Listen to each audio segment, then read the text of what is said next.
Hi guys, this is Sai Kumar Kortiwada. In this video, we will learn about active routes in React by using React Router DOM.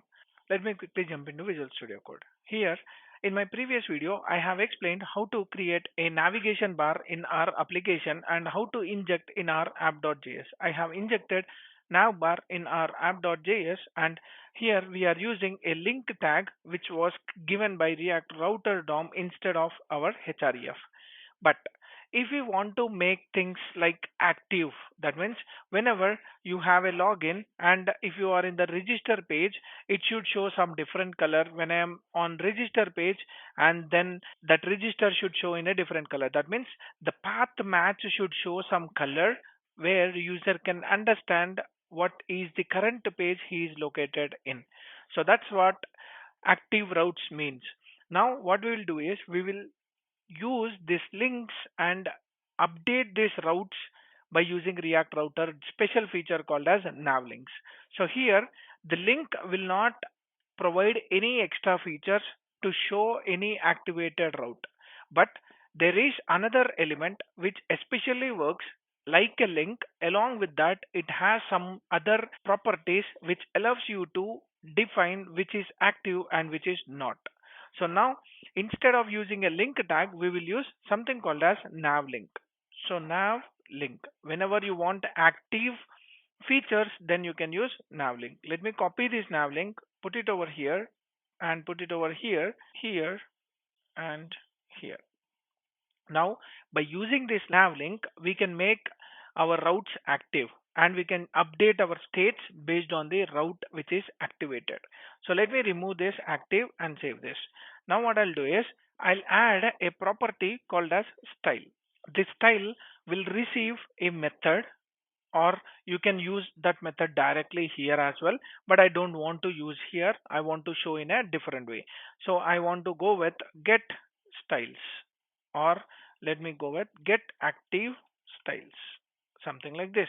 And I am thinking, or I am referring this particular method to go with a function, that is an arrow function, and this arrow function should return an object which should have some set of styles. Let me return some color. For now I'm using only direct color, that is nothing but red color, and save this. Let's see whether it is working or not. So you can see here login, I have used only on the login, that's why login changed it to red. Even if I go to login, it is red. Even if I go to register, it is red. That means this is working only on the login with the styles, but not on the active links. So how we can do that? Whenever you have an nav link and if you want to use a styles, these styles will add some set of properties to your method. That set of properties are nothing but is active, and there is something like is pending and also is transition. So I want to use only active. So whenever the user is in active link, then you show it as red, else show it as blue. So this is my condition. So I'm returning an object which contains the style, and that style is rendered based on the active URL. Let me go here, and now I'm in register. So let me click on login. Now login is changed to red. So what I'll do is I'll apply these styles even for our register so that we'll understand in a easy manner. Save this and go here. Now you can see register is blue color because I'm in login. When I go to register, register became red color and login became blue color because I'm in register page. So that's how you can use your active links. This active links also works in a different way. So I'll show you what are the edge cases for this nav link and how can I use this active status and how we can make this active status to work for our applications. So here even this active, if you want to work with a login also, you can do it by using a children property. So inside the children you can use something like an arrow function, and let me return something like a span, and I want to return this login. So now what I want to do is if it is active, that means let me get that property is active. So you have to use like this only, is active.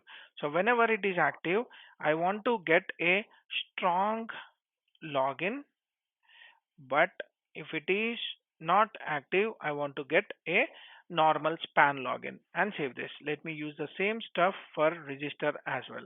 So clear this off and paste here. Now I can use isActive strong register.